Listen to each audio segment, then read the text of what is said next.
In this video, we're going to do some examples of factoring sums and differences of cubes. In this example, we're asked to factor the expression x cubed plus 8. The first step to factoring any polynomial is to look for a GCF first. And there's not a number that evenly divides x cubed and 8, so we do not have a GCF.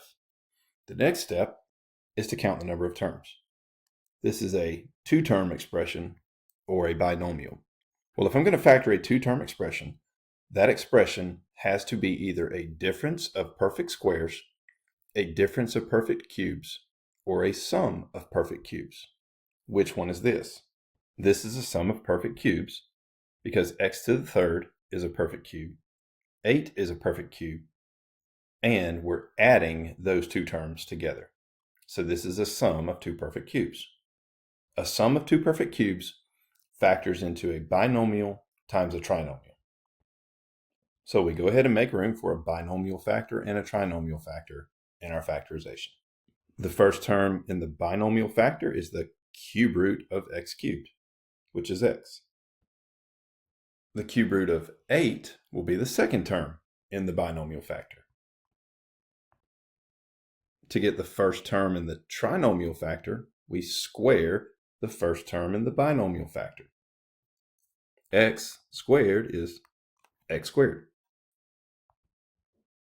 To get the last term in the trinomial factor, we square the second term in the binomial factor.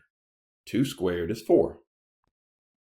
To get the middle term in the trinomial factor, we multiply the two terms in the binomial factor together.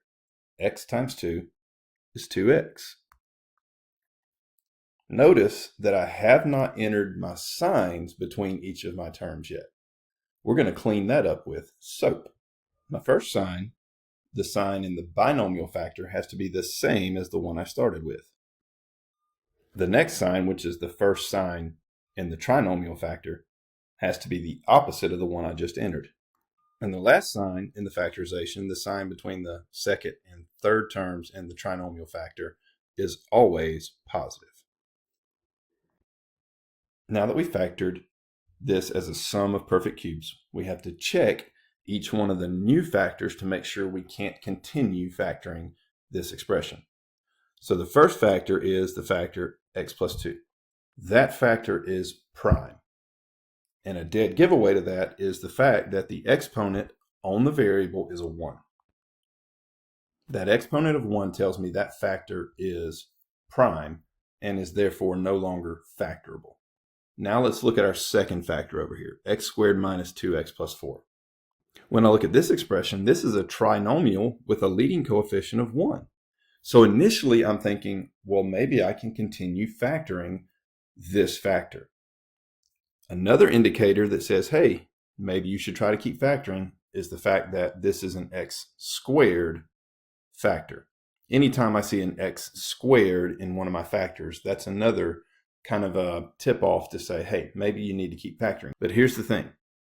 The trinomial factor that results from factoring a sum or a difference of two cubes will always be prime. Even though it looks like we could continue factoring this x squared minus 2x plus 4, we can't. Well, we can't factor it over the real number system.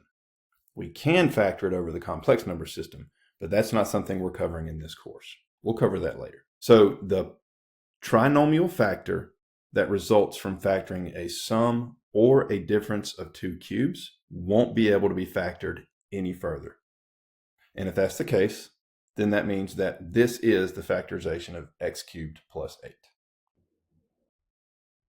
All right, let's look at this example. Here we're asked to factor the expression a to the third minus 64b to the third.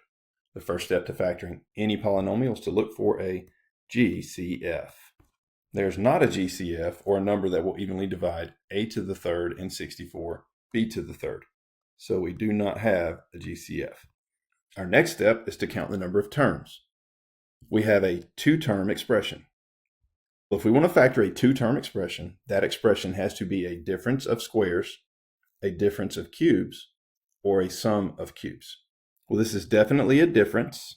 A to the third is a perfect cube. And 64b to the third is a perfect cube because it is 4b times 4b times 4b. So what we're working with here is a difference of perfect cubes. A difference of perfect cubes will always factor into a binomial times a trinomial. The first term in the binomial factor will be the cube root of a cubed, which is a. The second term in the binomial factor will be the cube root of 64b cubed, which is 4b. The first term in the trinomial factor will be the first term in the binomial factor squared, so a squared. The last term in the trinomial factor will be the second term in the binomial factor squared. 4b times 4b is 16b squared.